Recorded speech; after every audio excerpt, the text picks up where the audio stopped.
Coach Irwin invited me into his office in the springtime and said, "So Raleigh, what do you think you're going to do? Where do you think you're going to go?" And I said, "Well, I'm pretty sure it'll be USC." He said, "Well, what do you think you're going to take in school? What are you going to major in?" And I said, "Well, gosh, I love coaching, and so maybe I'll take teaching and learn, get into coaching somehow." And he said, "Well, I'm looking at your records here, and I see that you've taken drafting 4 years." And he said, "Have you ever thought about architecture?" And I said, "Architecture? How do you spell that?"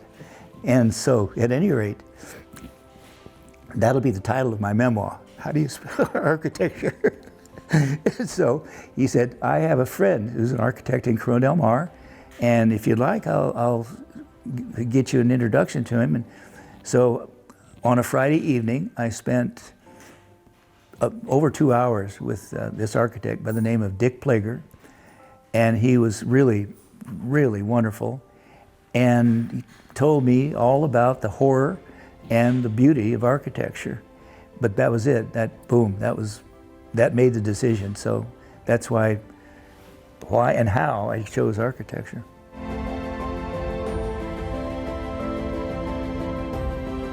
I was born in Los Angeles, and I always kind of regretted being born there because, so many Southern California people are there.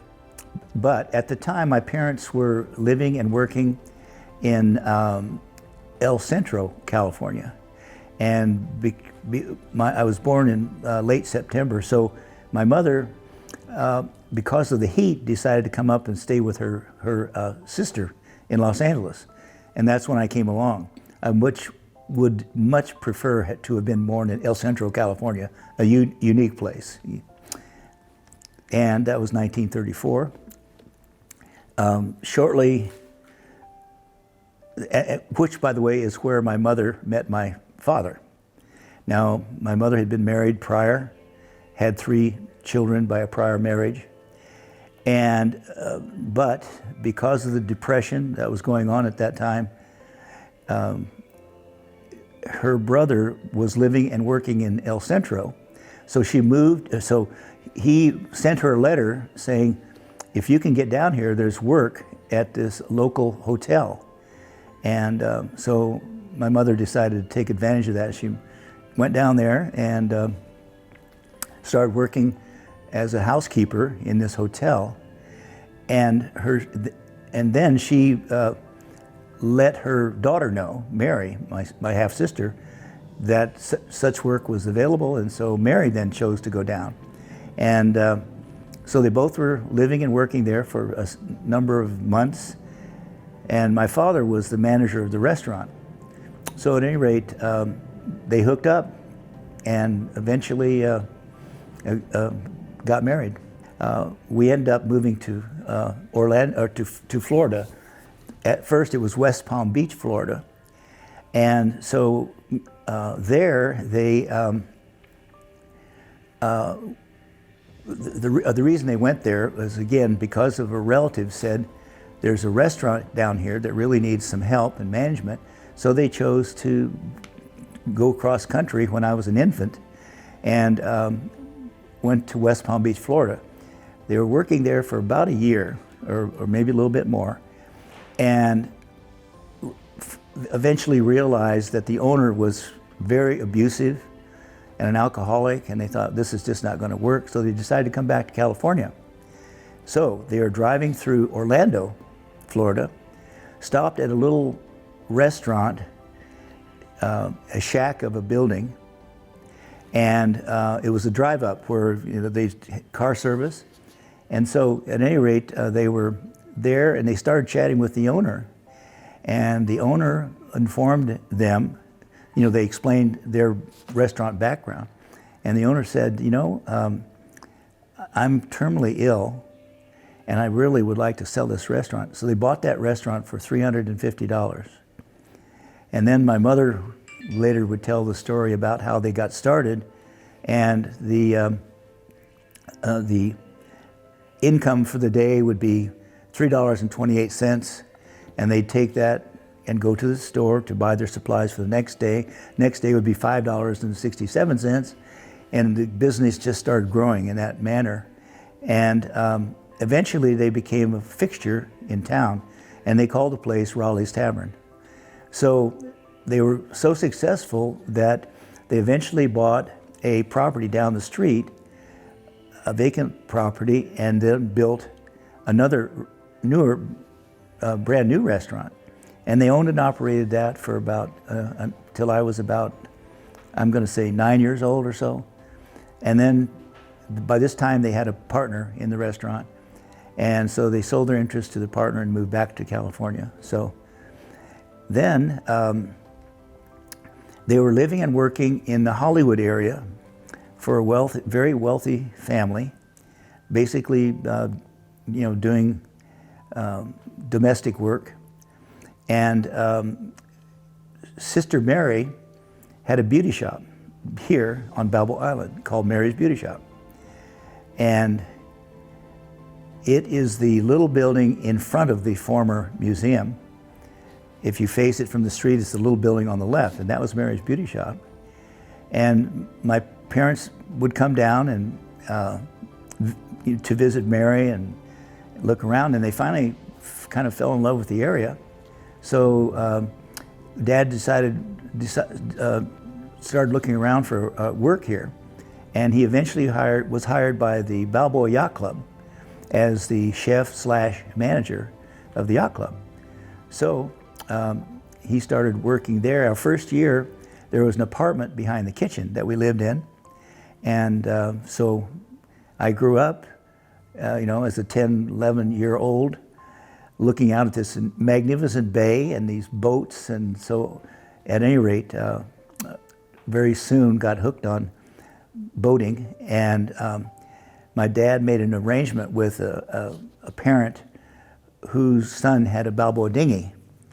And a Balboa dinghy was the popular boat for young boys in my era. Now it's been long replaced by the Sabot dinghies, but it was about the same shape. And so a long story short about that is eventually they bought me my own Balboa dinghy, and so I used to race competitively. And so then, shortly after a year of working at the yacht club, they bought the property where Mary's Beauty Shop was, and behind it was vacant. My mother always liked the fact that I liked to sketch and draw, and so they said, we're buying this property, we're going to build a house there. Why don't you sketch out something that you think would be a good plan for the house? So I did, and they gave that sketch to the contractor, who then hired a draftsman to draw it up for real. So they built this 2-bedroom, 1-bath home, and that's where I grew up.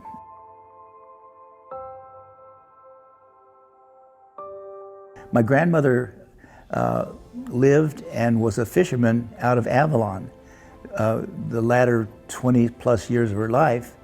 And so, of course, my mother and Dad would often go over to Catalina, and grandmother and her partner, male partner, had a little fishing boat that would take about 6 passengers out at a time. And I have a wonderful picture somewhere in my back of a catch of the day, and it was very popular in those days to hang up all the fish that were caught any particular day. And so I'm about 10 or 11 years old, and here I'm in this picture of the catch of the day.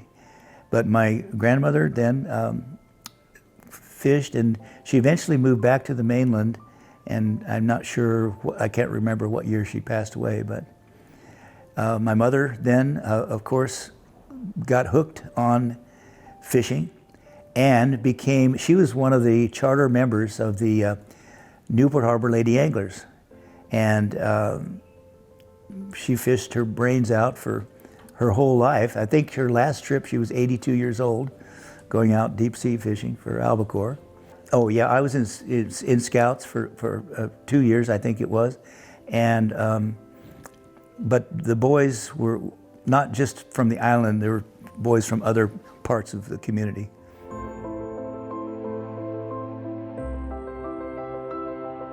Yeah, Knott's Berry Farm, and that was an interesting place back in those days. In fact, there was not really a park that it became. In other words, it was very low-key. They had an interesting dirt street, which was Main Street, they called it, I think, and it was replicating what the West might have been like back in the early 1900s or before. And they were famous for their chicken, I think it was. It was chicken, yeah. That was the main attraction, was going there, having their chicken.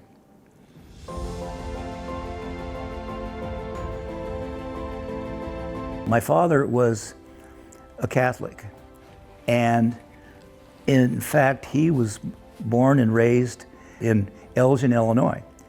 And so he and his brother and sister grew up in this orphanage. And the orphanage was run by German nuns.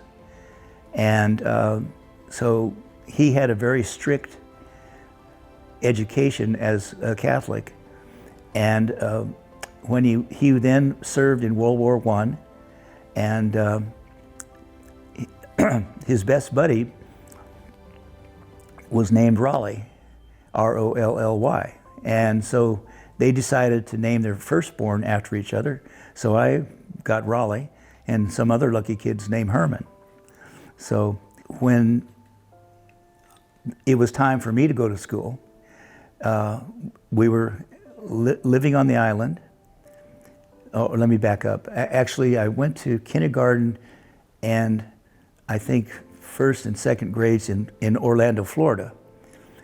And in fact, this is another story that kind of had a dramatic effect on my life after. And I only heard this story from my sister Mary.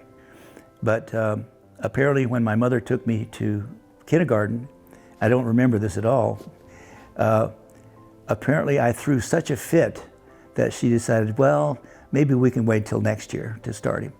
So, therefore, I was always a year older than my classmates. And so when you flash forward that to teen years in sports, it meant that I was a year older than most of my athletic partners.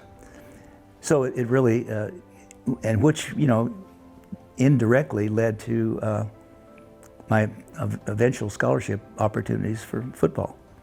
Going to school here, at the time, in my youth, there was no Catholic school close by.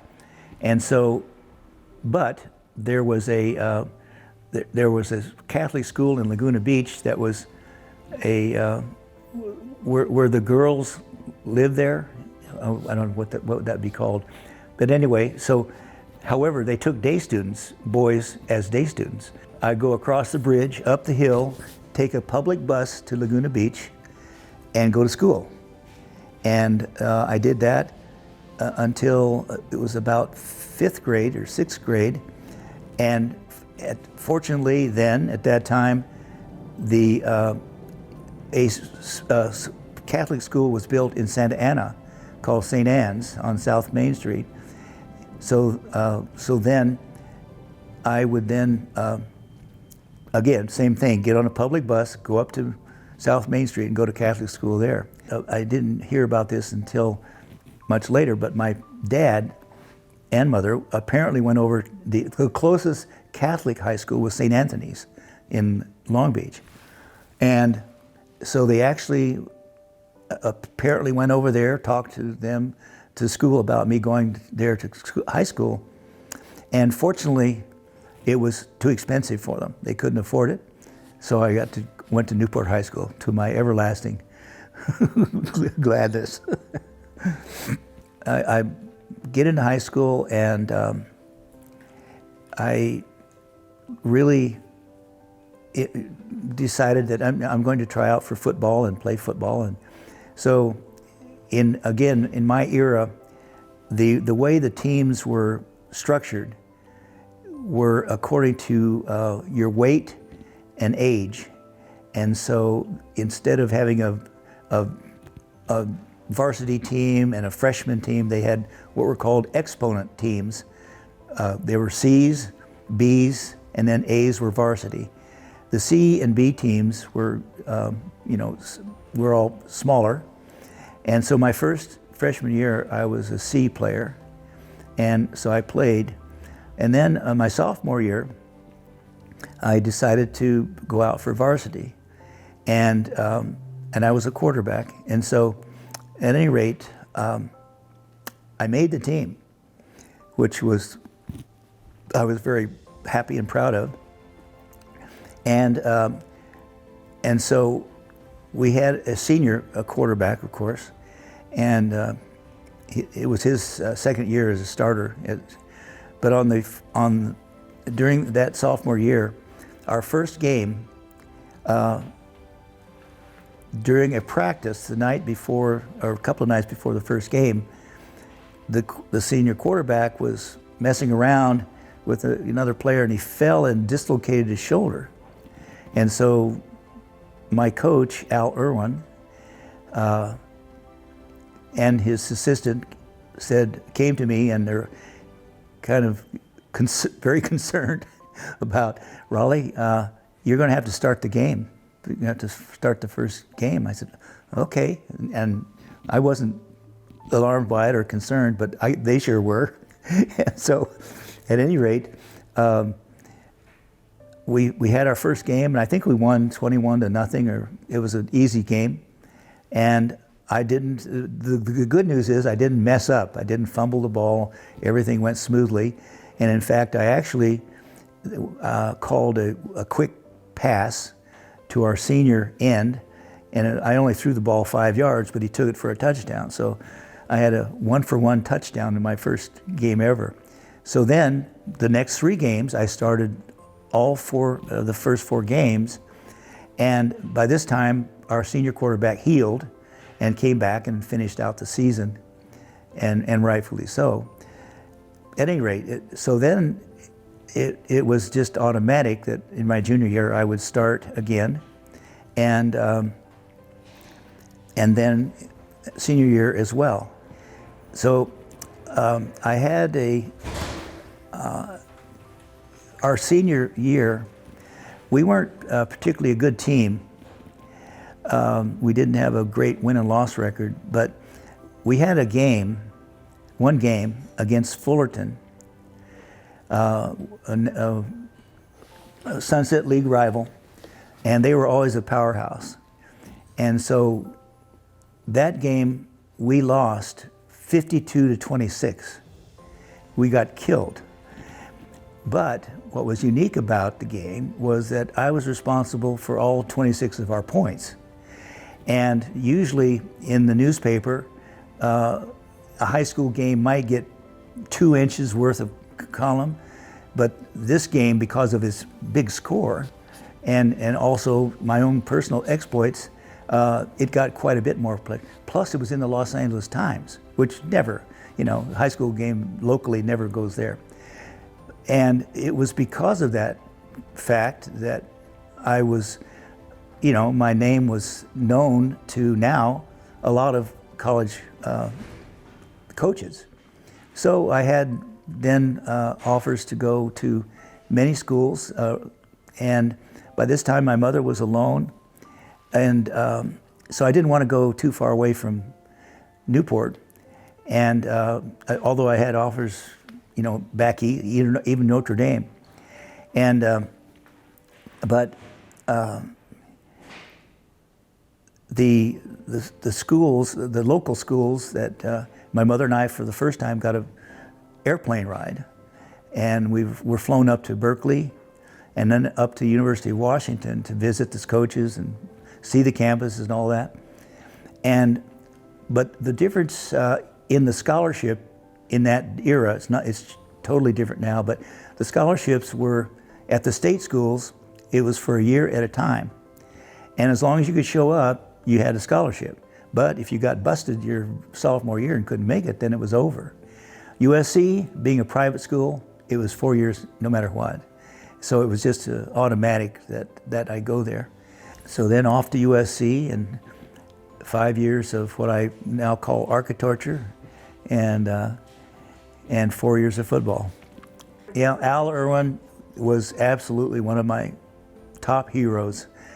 He was a fabulous coach, and more importantly, a mentor. He would take the boys on the team aside on occasion, and talk about the future, what we might want to do in college, and so he was just wonderful in that regard. Another interesting thing is Al was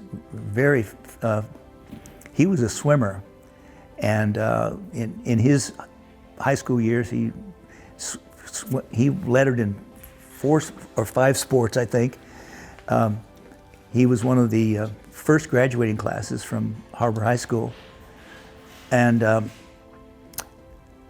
he was one of the first to be named in what's now known as the Hall of Fame at Newport High School, which I was inducted into just last year. So, at any rate, interesting. During his latter years, he became somewhat infirmed, and he lived in a home that he owned on the Balboa Peninsula on the ocean front. So I'm an adult now, way out of school and all that, and I have a lady friend that I've been seeing now for the last 8 years, and so I thought, well, it'd be nice to go down and visit Al and introduce him to Sharon. So anyway, we drove down, and here he was, and he was sharp as a tack, alert and all that, but infirmed. I mean, he was in a chair, and he really couldn't get up and around much. So we chatted for quite some time, and so finally we're getting ready to leave, and so Sharon then leans down and kisses him on the lips. And he looks up and he said, "You've made my day." Then my senior year, I decided to try out for everything, and so I played basketball and football and track, and baseball. And so, interesting thing about a good side story to the athletics was that my senior year, the coach. I went out for the team, but I wasn't really much of a good player at all, and but I made the team, and eventually I became a starter, and so and here again I need to think of the coach's name because he was inducted into the Hall of Fame just last year as well. At any rate, we were having a home game. And I was a guard, and I'm bringing the ball down court, and I look up at the clock, and then I see 5 seconds. And I took the ball and just threw it overhand, and it hit the rim and went straight up, and then boom, swish, it went in. And I'm so wow, so glad. I look over at the bench, and coach is just doing this. And then I look up again, and it was 1 minute and 5 seconds left on the clock. So that year, we won 3 games and lost 22, I think. That was, our tallest guy was 6'1". But every year thereafter, that coach, who became head coach that first year, my senior year, he was in the playoffs, CIF playoffs. He was an excellent, basketball coach. He inherited a pathetic group of kids my senior year. Going off to college, then to USC, the head coach was Jess Hill, who was a famous coach in his own right. But unfortunately, we were limited to the amount of substitutions. In other words, during any particular game, these were the rules all across the country at that time, you could only substitute one player at a time per play. Now, of course, there's a full defensive team, an offensive team, and special teams. None of that existed. And so we were limited tremendously. So it meant that the players had to play both offense and defense. And so that was tough. And so and also USC and Coach Hill selected what I considered an archaic formation. It was called a single wing. And it was popular back in the 20s and the 30s and right up till my day by some teams. But the single wing was a type of offense that was 3 yards in a cloud of dust. Just run, bang, rush, bang, and not open wide like I was in high school. In high school, my senior year, Coach Irwin allowed what I considered a spread formation. And as a quarterback, I had options to throw the ball or run the ball and do a lot of things. The single wing was just boom, 3 yards in a cloud of dust. So it was not only difficult, but practices. Early on, I discovered that architecture and football were not compatible. Here we'd have to practice, 3 hours a day, and then I would be up until 2 o'clock in the morning finishing up my design projects for architecture. So I always would admit that if I had focused on football and only concentrated on that, I might have made the traveling squad. The team was so good, so many great players, but because of architecture, I couldn't give football my full attention.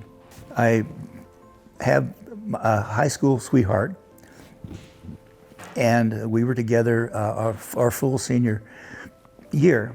And so she then chose to follow me to USC, which I greatly appreciated. And she became a sorority girl, and I joined a fraternity. And so our first year, I lived at the fraternity house, and she lived at the sorority house. And but we'd see each other regularly, of course. And then after that first year, we decided, to get married. So I formally approached her parents and said that I would like to marry her, and they granted that permission, and so we got married. And so then she continued to come to USC and work, and she actually, stopped school and started working. And so we rented an apartment off campus and lived in this apartment for the first 2 years of our marriage. And then our first child came along. And even though I had an opportunity to play the 5th year, Coach called me in and knew that I was having another year of architecture, and he said, if you want to stay on the team, he says, I'll welcome you back and you can have your scholarship. And I said, no, Coach, the 5th year at architecture is really too tough. Thank you, but I think I'll pass on that. And so at any rate, I, basically, we made it through financially.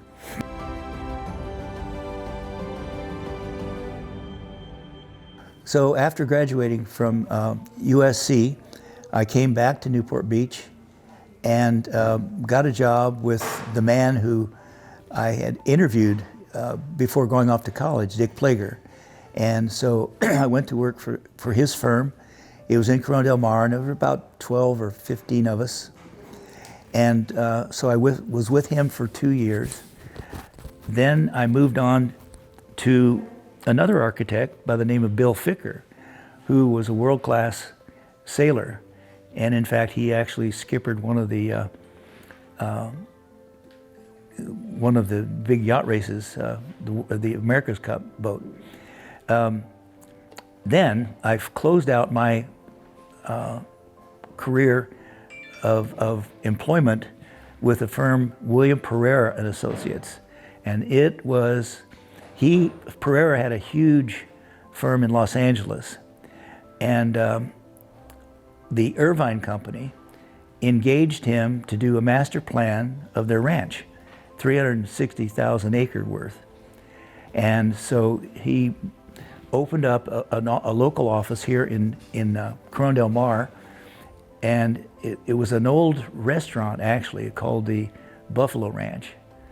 And there used to actually be buffalo herds roamed the county. And so he opened up this office, so I went to work for him. And the biggest project, of course, was the master plan of the Irvine Ranch. Another engagement that he got was the master plan of Catalina Island. And William Wrigley hired him. And I didn't know this fact until years later, but Wrigley didn't have any intention of doing anything, but the state apparently was threatening to condemn the island and take it on as a public park. And so by engaging a firm and creating this master plan work, he avoided that. And so it never transpired. The master plan never transpired. But anyway, that was my favorite project that I had the pleasure of working on. But to see here this plan of Irvine, eventually then the University of Irvine. Pereira again was hired to do that.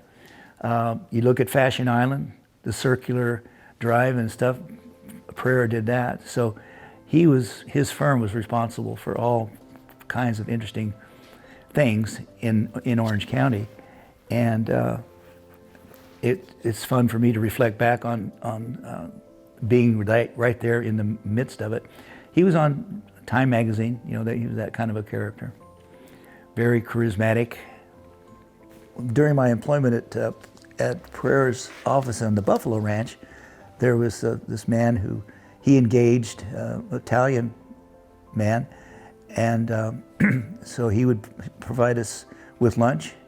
And then after the planning work was over and the office closed, this gentleman opened up the restaurant in Newport Beach called the Spaghetti Vendor.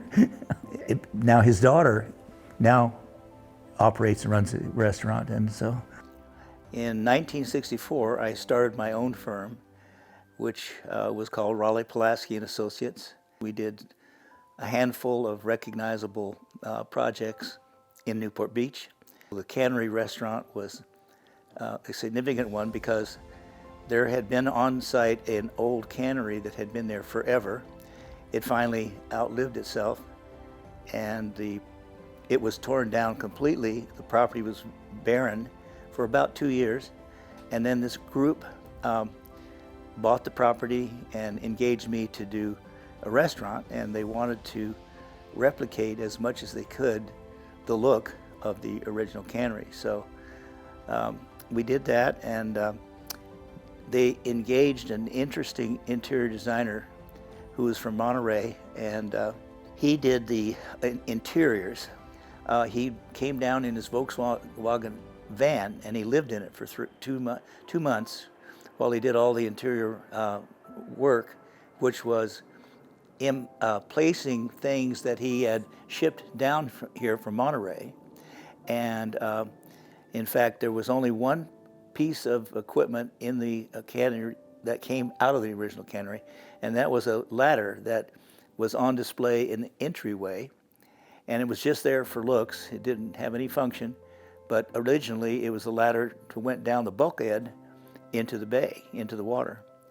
The other unique thing, we found a box of cannery labels, and so we actually wallpapered the bathrooms with those labels. So it reflected a bit of the history as well. Other projects that my firm did during this early period were Kawasaki corporate office and building in the Irvine Industrial Complex, the Newport Beach Athletic Club, which is in Fashion Island, and in 1967, Newport Harbor Yacht Club engaged me to do a remodel of the club, which at the time was one of my biggest projects financially. One of the most recognizable projects that I did in Newport Beach, which is the wheelhouse for the ferries that go back and forth from Balboa Island to the Balboa Peninsula.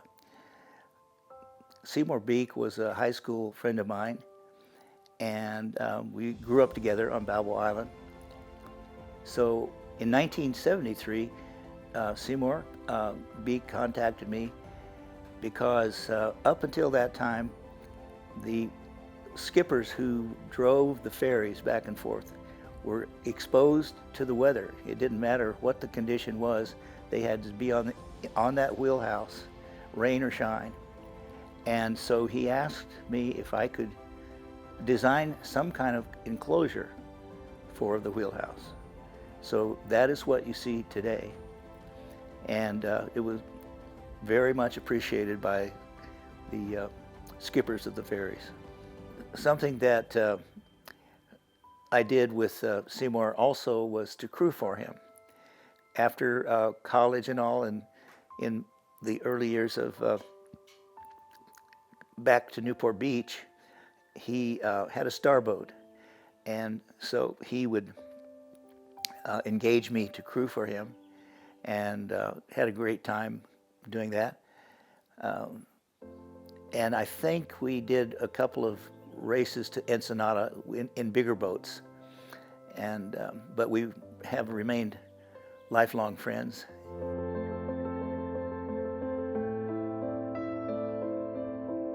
I graduated from USC in 1958, moved back to Newport Beach, rented for a while, eventually bought my first home in Costa Mesa, and but always had a hankering to get back into Newport. So eventually we bought a home in Balboa, on the Balboa Peninsula, and started raising our family. And then this unique property came on the market, a block, two blocks from where we were living on the peninsula. And it was, this home had a tower, a 3-level tower. And I later, so at any rate, we pursued it and eventually purchased the property. Now, the history of the property is interesting because this 3-story tower was the original sales office for the peninsula, and the salesperson would take a customer up to the top level, and up there they had a plot map of the various lots that were for sale. And so the salesman could then point to the map and say, this lot here is $300 and it's right over there. And he could actually show them, point to where the lot was. And then about that, I believe, was 1932. And then some years later, maybe 8 or so years later, a house was built and attached to the tower. Marilyn and I raised our 5 children in that house on the peninsula, and that is John, Jana, Kobe, Kristen, and Corey. The last 2 are identical twin girls. I've been taking a watercolor class, not on and off, for the last 40, 50 years. And but one thing that one of my daughters requested was, Dad, could you do a watercolor of the old house that we grew up in? And I said, I sure will. So I just recently went down there, took a picture, standing on the corner looking toward the house, and of course the stop sign, and it's L Street, so the house was on the L and Miramar.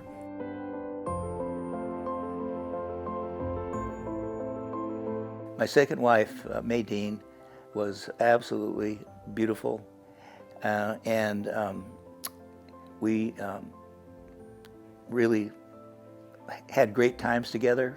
Maydeen was a remarkable person. She was incredibly independent. She was one of the original founders of the Orange County 99s, which was a women's flying organization that was created by Amelia Earhart and 98 of her closest friends. So they named themselves the 99s. And it was a organization that would conduct long-range races, cross-country flights, and so she did several of those during her active flying days. My current lady friend is Sharon Forsland, and we've been together 9 years now, and she's incredible personality, most gorgeous face you'll ever want to see, a smile that will melt your heart. And at any rate, she is a world-class bridge player. She taught in high school physics and chemistry, and so she has had a remarkable career as a teacher. And we met about 9 years ago, and have had great times together. I am incredibly close to my 5 children, and see them as much as I can, and also close to my 20-plus grandchildren and greats.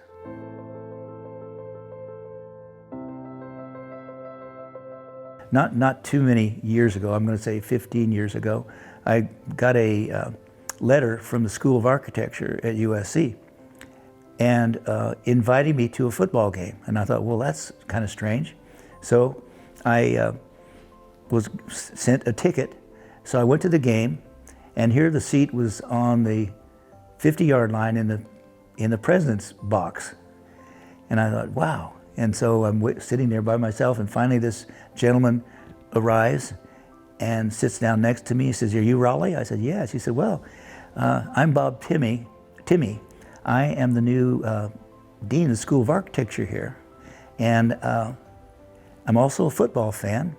And I decided to look back in our archives and to look at see if there were any football players that went to the School of Architecture." And he said, "I discovered that you are one of 2 that came here on a football scholarship." And he says, "I wanted to meet you." So at any rate, I met Bob, and we became very good friends. And so then he would occasionally invite me up to the School of Architecture to lecture a group of what's the real world like out there, kind of thing. So I really enjoyed that.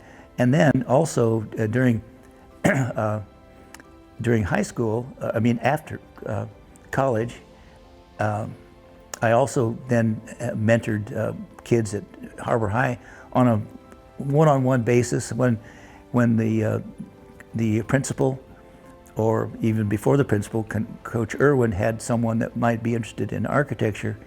He would introduce me, and I would meet with and chat with that particular student. So I really enjoyed the mentoring part of it. I still do.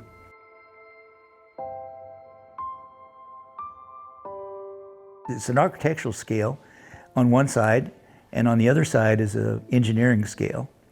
And so, and I've been using it for many, many years now as a tool, for marketing tool. So at any rate, I had a call from a guy about 2 years ago who